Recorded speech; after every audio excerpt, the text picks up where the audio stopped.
Hello Infotek people, I'm Andy and you are watching Infotek channel. It's time to pay taxes and I see a big number of famous bloggers and YouTubers spreading a word about not paying taxes, how to avoid paying taxes, which is absolutely ridiculous, especially if you live in the United States.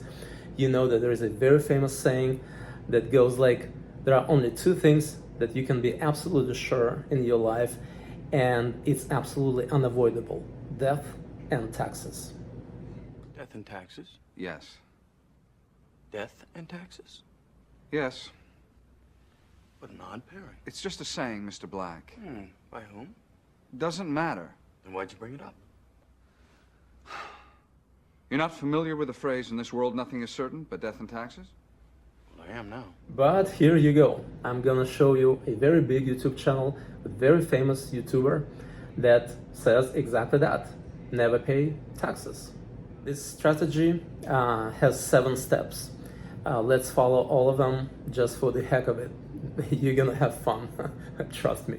What's up everybody, I'm Jaspreet Singh and today I want to talk about rich people, and more particularly I want to talk about what rich people are good at, because there are 2 things that rich people are good at. Rich people know how to make money, and rich people know how to keep that money, aka how not to give their money to the IRS in taxes. NBC News says that the richest Americans pay almost no income taxes. Motley Fool talks about how Warren Buffett, one of the wealthiest investors in the world, pays a lower tax rate than his secretary. CNN covered how Donald Trump paid no money in taxes, and then CNBC covered how Trump said that he is smart for not paying taxes. I don't know about you, but I don't particularly enjoy paying taxes either. Well, very important thing. You see how he talks about very few people. You can count them on with your 5 fingers, right? How many people like Warren Buffett or Donald Trump, right, or Joe Bezos are in the world. So all this narrative does not apply to average people like me and you, right? So I want to hear what this YouTuber has to say, and I'm not saying it's complete bullshit, right? It gives you some food for your thoughts, but let's dig deeper, all right? Let's understand what is bullshit and what is not. And let's not try to apply what works for Elon Musk or Donald Trump to an average American. Trying to figure out how do you take this money, spend it, but grow the business. That way now your business is worth more money and it's going to make more money in the future. That way you don't have to spend that money in taxes, because if you don't spend that money, then half of it is going to go to the IRS. But if you can spend that money and make more money in the future, well, now you're using that money to invest in yourself and make more money instead of giving it to the IRS. So I spent it on things like consultants and classes and advertising and marketing. That way now I'm spending the money, that way I don't have to pay as much money in taxes, but I'm spending it in a way that's going to benefit the business in the long run. That way I can make more money in the long run. And this is the same reason why you see so many YouTubers making so many videos at the end of the year, because they're trying to capitalize on all the advertising revenue that companies are spending. Because at the end of the year, October, November, and December, this is when companies are looking at their books saying, oh my God, we have a big tax bill due. Let's spend as much money as we can in advertising and marketing. That way we don't have to pay so much money in taxes. That means they're paying more money to YouTube to spend on advertising, which means that YouTubers are gonna make more money per video in October, November, and December, because you have so many advertisers that are spending money on advertisements. So YouTubers are trying to capitalize on that and make as much money as possible towards the end of the year. And then comes January, February, and March, and now all these companies run out of money and they're not spending any money on advertisements, and now YouTubers are struggling. And yes, what he says is applied to a very minor number of super wealthy, famous, and rich people. Of course, if you are a billionaire and you own multiple businesses like hotels, for example, like Donald Trump, right? Would you want to pay your personal taxes? Of course not, because your business is paying so much taxes that it does not make sense to pay even more out of your salary. That's why these rich people, they never are on big salaries, or the salary is 0, which they brag about, right? It makes them look good in the eyes of society. But in fact, they are just trying to avoid taxes, right? The more income you show on your personal tax return form, the more it will be taxed. That is it, right? So it does not apply to an average guy who just works one or even two jobs, right?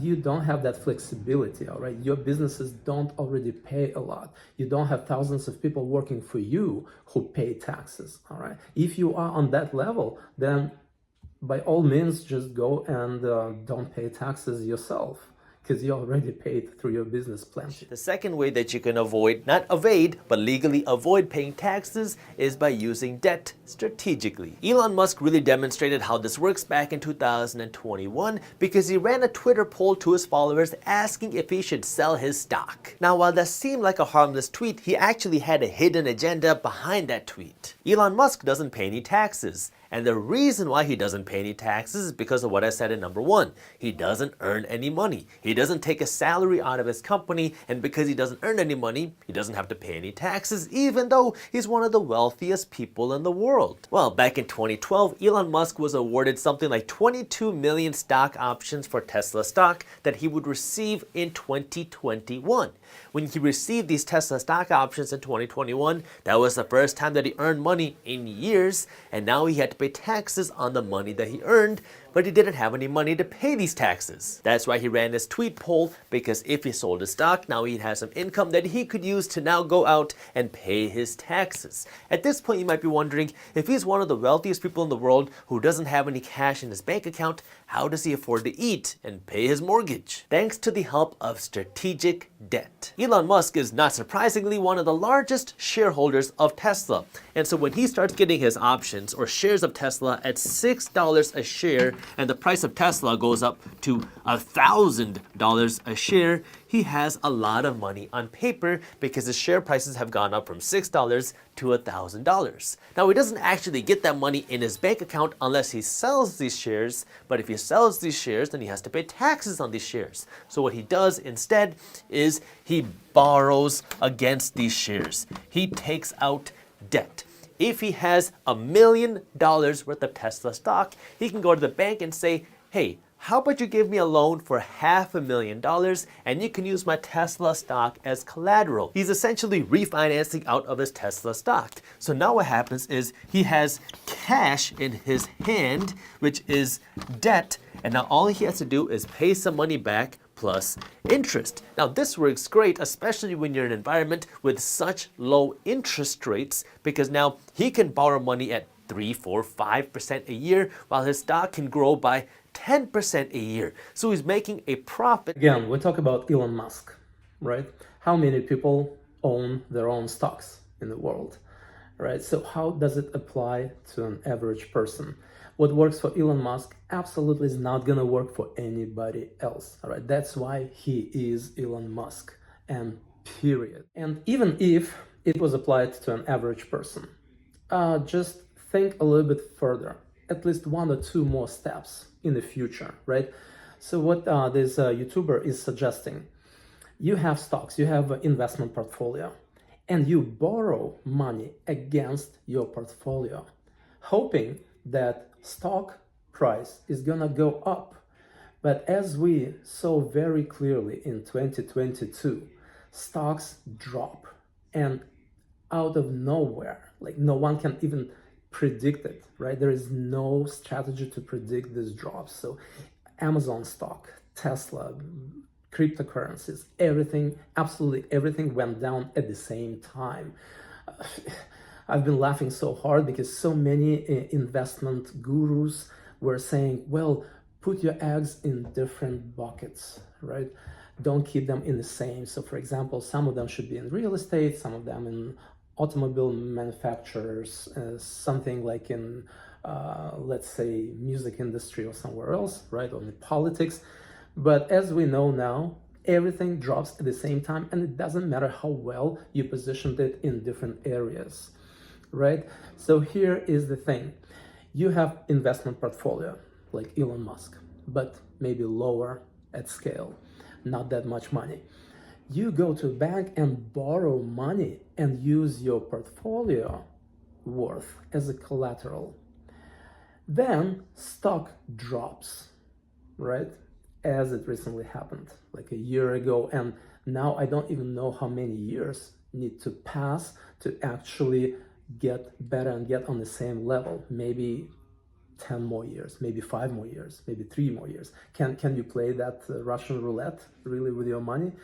And now you're not only taking loss in your portfolio, which is kind of virtual loss, but if you borrowed money from the bank using your portfolio value, now you also need to pay them with percentage to cover that debt. So you took a loss and you are in debt. So how is it a good strategy? You tell me in the comments, please. Maybe I don't understand something. The third thing that you can do to not pay taxes is to maximize your deductions. And one of the easiest ways to do that is by hiring an accountant, because your accountant's job is to do one thing: find as many tax deductions as possible. That way you can pay less money in taxes. If you own your own business, or you have a side hustle, or you're an independent contractor, now you have opened up the doors of tax deduction possibilities. This number 3 actually gives us some pointers of how to pay less taxes, which I specifically preach. This is what I would suggest, to put it in simple words. You have a side hustle, you have a hobby. For example, you teach something, right? Or you are a YouTuber and you have expenses, right? It will only work if you're a YouTuber with a monetized channel. So now you start gaining a little bit of income. You will not have a lot, right? Very few YouTubers make big money on that. So let's say your income is like 100 or 200 bucks per month. But expenses are huge to make these videos, because every time you buy a camera, a cell phone, an iPad, a laptop, and maybe editing software and cameras and lights and all that, and maybe you travel to make these videos, right? Or you buy music equipment like PA system or guitars or keyboards or drums. All these are legit expenses that you can show in your tax return forms. You say, yeah, I made, let's say, $2,000 off of YouTube income using this YouTube partnership program, right? So YouTube pays me from the ads that are played in my videos, for example. But I had $10,000 expenses this year working on my YouTube videos. So now you actually have negative 8,000 bucks, right? And if you have a steady first job and then side hustle working on YouTube, your combined income will take this minus $10,000, right, that you spent on your YouTube channel growth. That is how you can pay less. That's how you bring your taxable income down. All right, you understand that? Or let's say you are a music teacher, or you teach anything like languages, anything, right? You will have expenses. You work with students, you work with student parents, right? You invite them to a cafeteria or a restaurant to discuss the progress of their child, or strategy, how to teach them better, right? So anything you spend on equipment, anything you spend on the room, on renting the place where you teach, again, travels. If you're a musician, you can say, I've been traveling to any part of the United States or any part of the world because I've been gauging places regarding how good they are for maybe my future performances. So this way you can deduct anything, right? You can write off a lot of different stuff from your actual income. Fourth thing that you can do is you can invest more aggressively. Now, I've been talking about why you need to invest for so many reasons. You need to invest to build wealth. You should be investing to fight inflation. But now I'm talking about why you need to invest to fight taxes. Investing is something anybody can do regardless of how you earn your money, and it provides a tax break for everybody. You don't need to be a millionaire, a multimillionaire, a 100,000-aire in order to start getting tax breaks from investing your money. But what you do have to do is you have to actually invest your money, and you want to make sure you're investing your money the right way. If you go out today and you buy a stock for $100 a share, and then 3 months later it goes up to $200 a share and you sell, well, now you have made some money from your investment, but you're not going to get any tax breaks. because you sold your stock within less than a year, and in the IRS's eyes, that's not considered an investment. An investment is something that you hold on to for longer than 1 year, because if you hold on to something for longer than 1 year, now you qualify for something called long-term capital gains rates. Capital gains rates, long-term capital gains rates, are a lower tax rate that you get when you invest your money, and I mean actually invest your money for longer than a year. If you're just trading your money, meaning you're holding investments for less than a year, you don't get those tax breaks. Now the money that you earn from your investments that you hold on to less than a year, are going to be taxed at the same tax rates that you would have gotten if you earned this money from your job. And this number 4, all I can say, I've been trading for many years, and I've been successful for a while, all up until beginning of 2022, when all stocks dropped, right? So I agree, you need to invest. You've got to explore this area. You've got to put some money into your investment portfolios. Just don't keep it in your bank, all the money you have, right? You've got to buy real estate. You've got to have investment portfolios. But again, it's not 100% guarantee, right?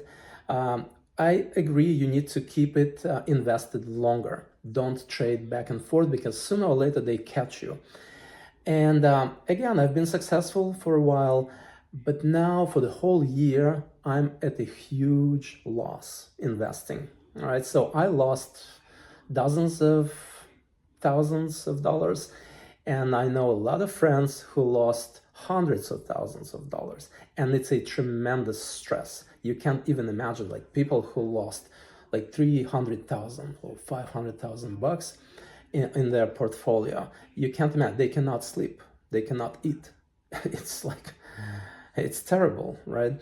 So invest and keep it for longer, but don't put too much money, because if you lose it big, like what happened in 2022, at least you will not be that much frustrated and that much under stress. All right, just think of it as a gamble, right? Almost like a lottery. Like put only the amount of money that you're not afraid to lose. The fifth thing that you can do is you can earn money from real estate investments. If you go out and you buy this home, and to keep the numbers round and easy to understand, let's assume that this home costs $100,000. Now again, you're not buying this home to live in yourself, you're buying it as an investment property, so you're going to rent it out to somebody else.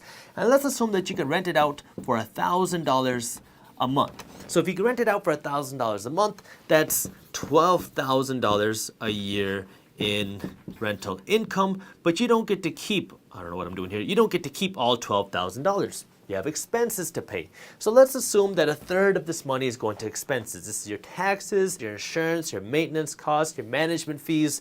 So that costs you 33%. So now you're going to send in about $4,000 a year in your expenses, which leaves you with $8,000 of profit. Now, if you go out and you get a mortgage to buy this property, that means you're going to have to finance $80,000, so you're going to have to pay some of this money back to the bank. So if you borrow $80,000, it's going to cost you something around $400 or so a month. So $400 or so a month is right around $5,000 a year, which means now you have to subtract your $5,000 a year in your debt costs, which leaves you with $3,000 in your pocket. Now, you're gonna have to tell the IRS that, hey, I made $3,000 of income, and you're gonna have to pay taxes on this $3,000 worth of profit. Except you get another tax break as a real estate investor.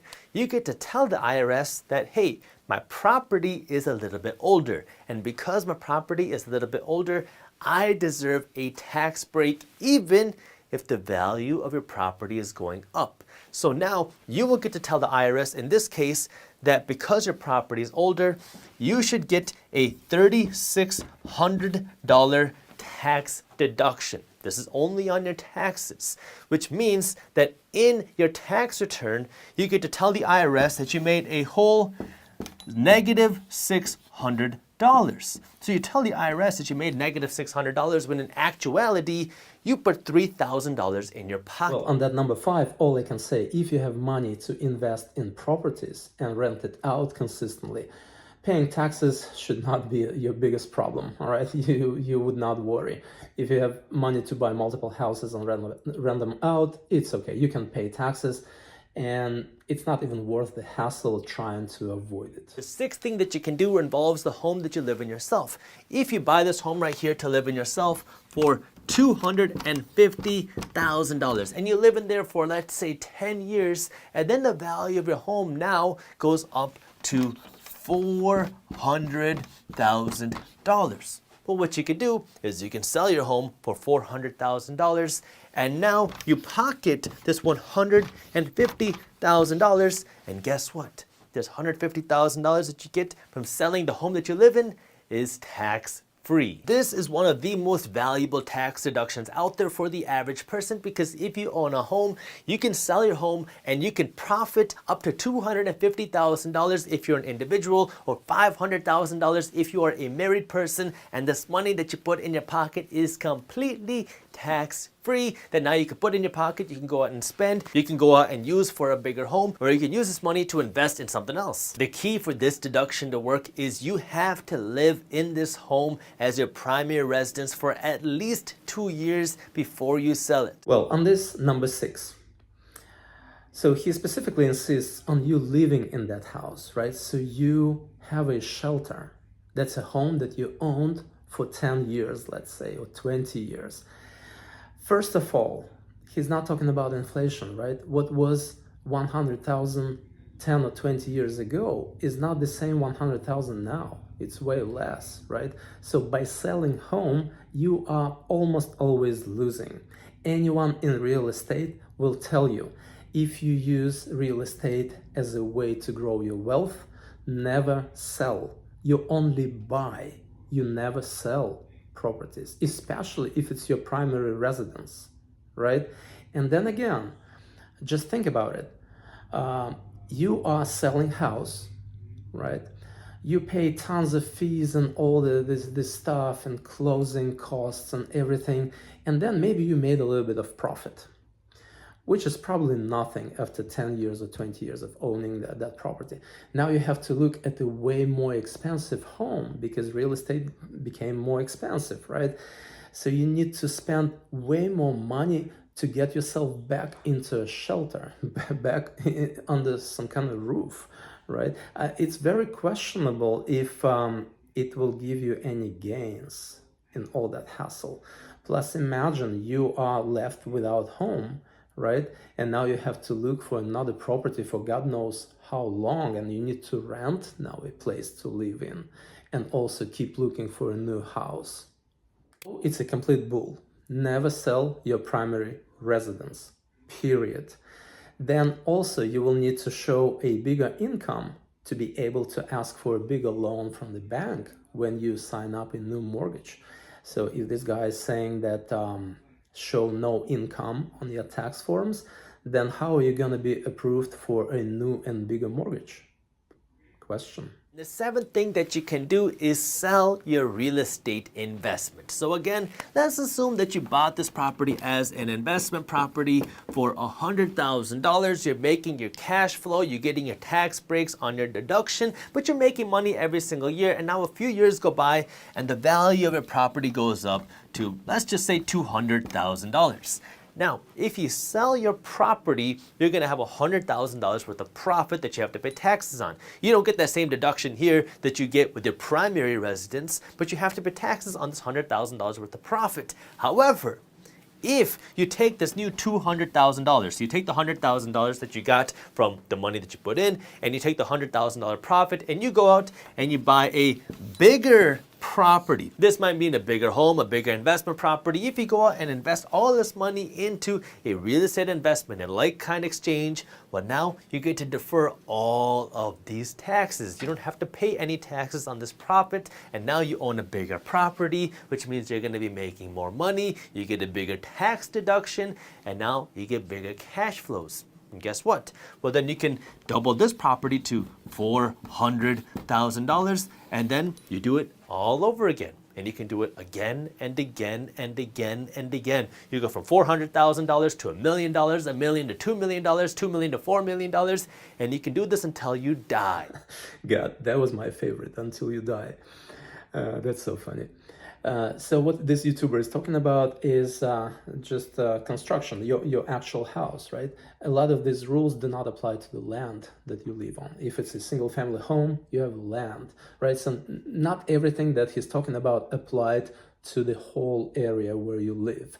And then again, how are you going to justify to a bank that you're moving to a new house without showing them bigger income? A way to move from smaller property to a bigger one only makes sense if you have a huge raise at work and you make 4 times more money, and you go to a bank and you say, well, now my income is huge compared to a couple of years ago, and that is why I'm applying for a bigger mortgage and I can move into a bigger house, and then a bigger one if you can prove that you have more income. But it contradicts the whole idea of this YouTuber's video where he shows no income, right? When you try to be poor on paper, how are you gonna get that loan again? So that was just my thoughts. All right, I don't think I'm like 100% correct, and these YouTubers from famous and big YouTube channels are not right. They have some good suggestions, but for some reason they go in a way of creating clickbaits. All right, so that thumbnail that says never pay taxes or pay 0 in taxes living in the United States, it's just a clickbait. I saw more than 600,000 people watching this video that I just reviewed with you quickly, and maybe 2,000 of them put some happy comments under this video like it's helping. But unless you go a little bit further, you would be happy with what he says, but you take at least one more step further or 2 more steps and you understand it's a bull. All right, it has 0 practical use. All right, saying like do something like Elon Musk or Donald Trump, right, or Barack Obama and you'll be rich, that's insanity. All right, it's just a clickbait. So guys, please avoid clickbaits. If you see something that sounds too good to be true, it's probably very close to a scam. All right, it was me, Andy Paul, and you've been watching Infotek channel. And until next video, bye. Stay financially strong.